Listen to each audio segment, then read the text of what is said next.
Imagine for a second just burning $1 million in a fireplace. Oh, wow, just right up the chimney. Right, just tossing it in. And meanwhile, two of your smartest executives are standing there literally arguing over who gets to hold the matches. That is a painful visual, but honestly, pretty accurate. It really is, because, I mean, if your company's sales and marketing teams are operating in completely separate silos, that is exactly what you're doing. Yeah, you are burning capital. Exactly. Picture this scenario, because you've likely lived it or, at least watched it unfold from across the office. Your marketing team is high-fiving in the break room. They're having a great time. They really are. They're pulling in leads left and right. Their dashboards are just this sea of green, and they are feeling like absolute rock stars. Right, because their metrics look amazing. But then you walk down the hall to the sales department, and it is a completely different atmosphere. I mean, it is tense. Oh, yeah.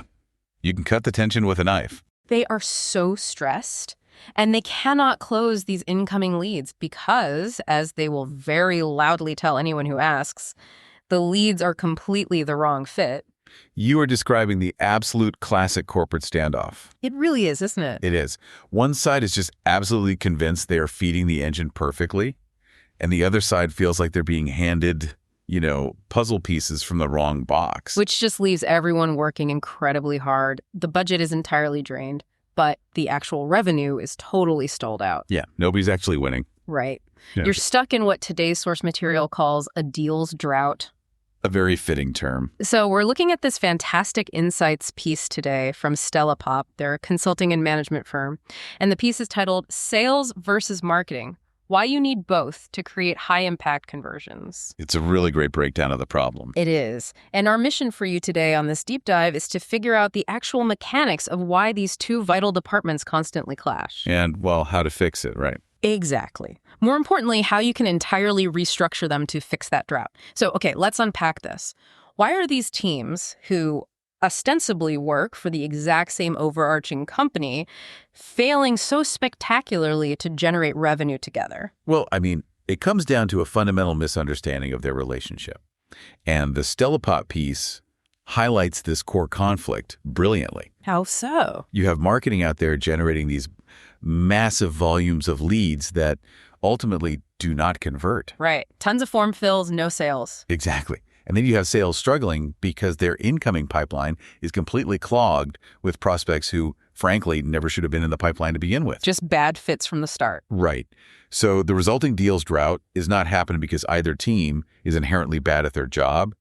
It's happening because they're treating a continuous customer journey as two completely isolated, separate events. Reading through the Stella Pop research, I kept trying to visualize the mechanics of this failure. Yeah, how did you picture it? It's like a relay race, right? But one where the teams haven't coordinated their equipment at all. Oh, I like that analogy. Imagine marketing has spent a month in their silo carefully milling this perfectly square baton, and they sprint down the track flawlessly. Perfect form, great speed. Exactly. But sales has spent years training their hands to only catch cylindrical batons. Yeah. So the handoff is doomed. Right. They can both execute their strides perfectly. They can both be world-class runners. But the physical handoff is mechanistically impossible. The fit is just fundamentally wrong. What's fascinating here is the underlying psychology of that broken handoff. Tell me more about that. Well, both of these teams genuinely believe they are succeeding. And, within the narrow metrics of their specific silos, they probably are. Sure, because marketing is looking at their website traffic, seeing a massive spike in clicks, and thinking their campaign was a total triumph. Exactly. And sales is looking at this list of cold, completely unqualified leads, relying entirely on their own raw hustle to find someone actually ready to buy. And they're thinking they have to carry the entire weight of the company on their shoulders. Right. They both have a sort of hero complex. They are optimizing for their own departmental survival rather than looking at the overarching goal of the business, which is, actual sustained conversions. So they're passing a square baton to a cylindrical grip. Yeah, and everybody's mad when it hits the ground. Which brings us to the paradigm shift that Stella Pop is advocating for.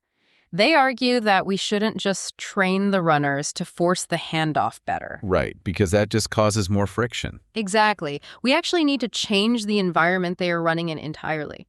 They say marketing and sales shouldn't function as separate units at all, but rather as one cohesive, intentional ecosystem. And, intentional ecosystem is a very deliberate phrase there. Because it implies they can't survive without each other. Exactly. An ecosystem implies deep interdependence. In this model, marketing's role remains creating brand awareness, generating demand, nurturing those early leads, and, crafting the overarching outreach. The big picture stuff. Right. Meanwhile, sales' role shifts pretty significantly. They aren't just there to close anymore. Their job is to provide deep, actionable customer insights back into the ecosystem to actually feed marketing. I mean, I understand the theory, but I have to push back a little on the reality of implementing that. Okay, let's hear. Aren't we talking about two fundamentally different professional mindsets? If we're building an ecosystem, it feels like we're putting two very different species in the exact same tank. Well, they definitely have different approaches. Right, because marketing, by its very nature, is a megaphone. It is one-to-many. You're trying to capture the attention of a massive crowd. Broadcasting a message. Exactly. But sales is an incredibly intimate one-on-one conversation. It's looking a single person in the eye and solving their specific problem. So how do you merge a megaphone with a magnifying glass without compromising both? If we connect this to the bigger picture, that difference in mindset is not a flaw in the system. It's not. No, it's the exact reason why they desperately need each other. You are absolutely correct that marketing is the megaphone. But without sales, marketing has no idea what words to shout into that megaphone. Meaning they are just generating noise. Exactly that, just pure noise. Yeah. Let's look at the mechanics of this feedback loop. Sales holds the magnifying glass, right? Right. They're the ones on the ground, having those one-on-one conversations every single day. They hear the very specific objections prospects actually have. So they know what's really blocking the deals. Exactly. Let's say you're selling a B2B software platform. Marketing might be blasting the megaphone about how innovative and fast the software is. Because everyone loves speed, theoretically. Right. But sales is on the phone discovering that clients don't actually care about speed at all. They're hesitating to sign the contract because they're totally terrified of data migration and security. Oh, I see. So marketing is out there pitching a sports car, but the customer is actually looking for an armored truck. Precisely. And if sales takes those deep customer insights, the real fear of data migration, and feeds them back to marketing, suddenly marketing isn't shouting blindly into the void anymore. They can adjust the megaphone. Yes. They start creating white papers, email campaigns, and, webinars focused entirely on secure, seamless data migration. They know exactly how to respond to real customer needs with carefully crafted outreach. It is all about ensuring the right message reaches the exact right audience at the perfect time. And that happens long before the sales rep ever picks up the phone. I love that megaphone and magnifying glass concept. But, reshaping two massive entrenched departments that cost a fortune in time, political capital, and operational drag. Oh, absolutely. It's not an overnight fix. So if I'm looking at this from a leadership perspective, how do we justify that upfront cost? What is the immediate ROI of forcing these two distinct mindsets to just play nice? Well, the rewards are highly measurable, and they hit the bottom line directly. Stella Pop outlines several critical gains for businesses that actually achieve this alignment. What's the biggest one? First off, you get streamlined goals and processes. You see a massive reduction in doubling up on tasks or outreach efforts. So less wasted effort. Exactly. You also gain a much faster response time to market changes. But the most significant ROI is a dramatically more consistent customer experience. And that ultimately shortens the entire sales cycle. Here's where it gets really interesting, because I want to zero in on that consistent customer experience. Yeah, it's huge. Forget being a business professional for a second. Just think about your own experience as a consumer navigating a completely disjointed system. Oh, we've all been there. Right. There is nothing more infuriating than getting this beautifully crafted marketing email from a company. It promises one specific solution. The branding is totally dialed in. It speaks exactly to your current problem. So you're hooked? Exactly. So you click and you book a demo. And then you get on the sales call and the rep pitches you something entirely different using completely different terminology. The tone is completely off, and that promised solution is just nowhere to be found. It feels like a total bait and switch. Even if you know it's unintentional, it is just incredibly jarring. Yeah, the disconnect is obvious. As a buyer, you immediately lose trust in the company because the left hand clearly has no idea what the right hand is doing. I mean, if they can't even align their pitch, how are they going to actually manage my account? And that sudden loss of trust is exactly what extends the sales cycle, or honestly, just kills the deal entirely. Because now they're skeptical. Right. The prospect suddenly needs like 4 more meetings just to clarify what they're actually buying. Which wastes everyone's time. Exactly. What Stella Pop points out is that when marketing and sales are connected, the customer experience becomes seamless. Let's trace a lead through an aligned system. Okay, let's walk through it. From the moment they first learn about your brand on social media, to downloading a guide, to deciding to get on a call, the messaging is cohesive. The sales rep picks up the conversation exactly where the marketing materials left off. So there's no friction. None. Because of that, the sales team is armed with the exact right tools to close the deal, because the lead was primed correctly. Trust is maintained from the very first click to the final signature. So, okay, we know the ecosystem works. The mechanics of the ROI make complete sense. But if I'm a director of sales or a fractional CMO listening to this, I'm probably thinking, sure, I will build a beautiful ecosystem right after I hit my Q3 quota. Right, because who has the time? Exactly. How do you actually rewire a company while the engine is still running? Telling 2 notoriously stubborn departments to just collaborate better usually just results in a lot of eye rolling. It definitely does. It requires a structural forcing function. You cannot just ask for a cultural shift. You actually have to mandate a procedural one. So tangible steps. Exactly. Yeah. Stella Pop gives us a very actionable 3-step blueprint to build this ecosystem from the ground up, starting with a joint audit. Step 1, conduct an audit. And specifically, get your teams together to audit the current sales and marketing strategy simultaneously. Yes, in the same room. Which sounds completely terrifying if you are a department head. When was the last time you saw sales and marketing audit their strategies together in the same room? You're basically asking them to mutually disarm and lay all their flaws on the table in front of their rivals. It is incredibly uncomfortable, which is why audits are usually these defensive, siloed activities. Right. Marketing to prove their cost per click is excellent. And sales audits, sales to explain away the deals drought by pointing at, external market factors. Who's protecting their own turf. Exactly. So to prevent this joint audit from devolving into a courtroom trial and a massive finger-pointing match, you have to look at the mechanics of the process, not the people. How do you practically do that in a conference room without tempers flaring? I mean, people get defensive. You anonymize the data first. You don't look at a failed deal and say, why didn't Sarah close this? Right. Or why did John's campaign bring in garbage? Take the names out of it. Exactly. You pull a lead lifecycle for, let's call it Company X, and you just map its journey from the first ad impression to the lost deal. You critique the system itself. So you're asking, where did the messaging break down? Yes. At what specific touch point did the prospect actually lose interest? By looking at the data objectively together, you force both teams to see the entire board, not just their side of the net. You identify exactly where the square baton hit the cylindrical hand. Beautifully put, yeah. That leads right into step 2. Encourage open communication.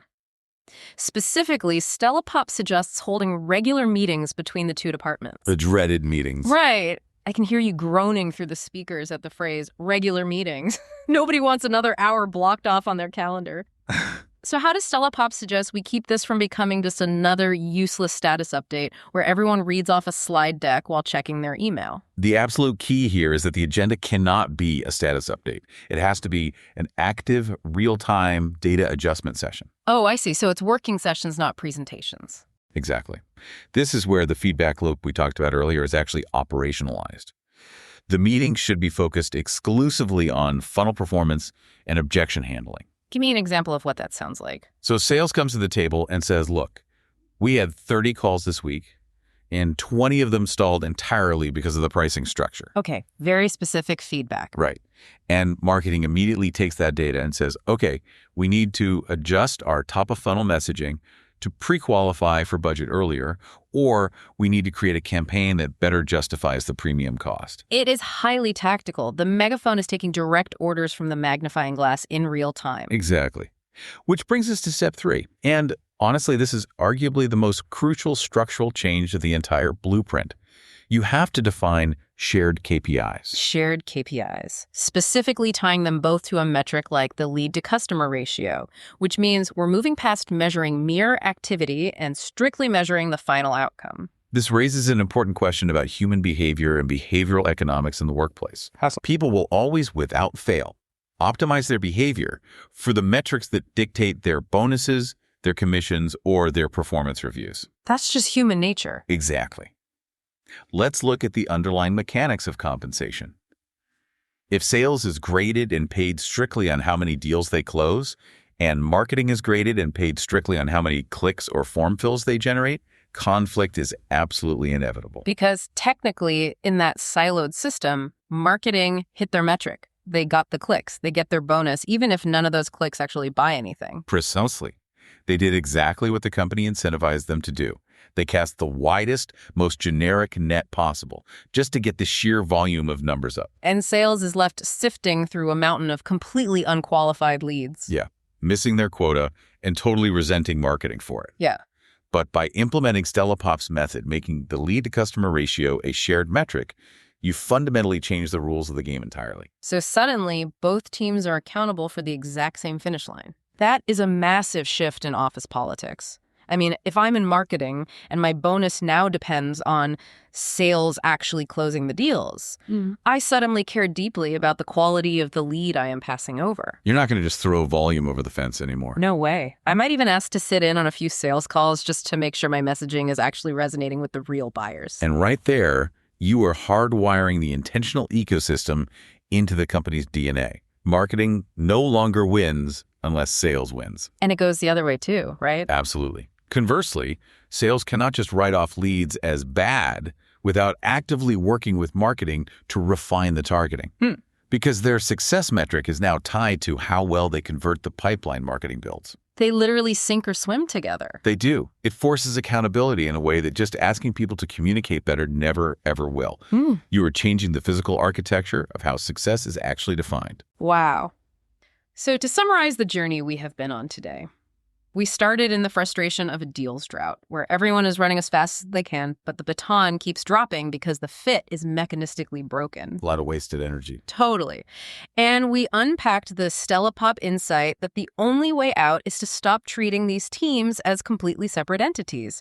You have to start building a cohesive, intentional ecosystem. Connect the pieces. By deliberately linking the megaphone of marketing with the magnifying glass of sales, you eliminate that jarring, disjointed customer experience that causes buyers to just lose trust. It smooths everything out. And by forcing an anonymized joint audit, holding highly tactical data adjustment meetings, and sharing the exact same performance metrics, you ensure that everyone is running in the exact same lane, passing the baton seamlessly, and ultimately shortening that sales cycle. That's the goal. Whether you are a fractional CMO dropping into a messy, siloed situation, an entrepreneur building a company from scratch, or just someone trying to navigate really complex team dynamics, breaking down these walls is not just a nice-to-have cultural shift. It is the fundamental key to driving real, sustained value.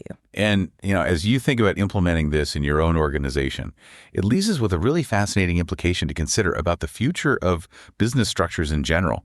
What's that? Well, if sales and marketing must rely on each other's data this heavily, if they're sharing the exact same metrics for success, and if they are truly functioning as one continuous, unbroken ecosystem to guide the customer from the first touch to the final signature, right? At what point do the traditional titles of sales and marketing become obsolete entirely? Are we just watching these two distinct fields slowly merge into a single unified revenue or customer journey department? Oh, man.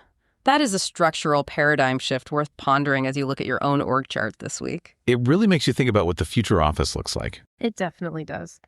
Well, thank you so much for joining us on this deep dive into the mechanics of alignment. We will see you next time.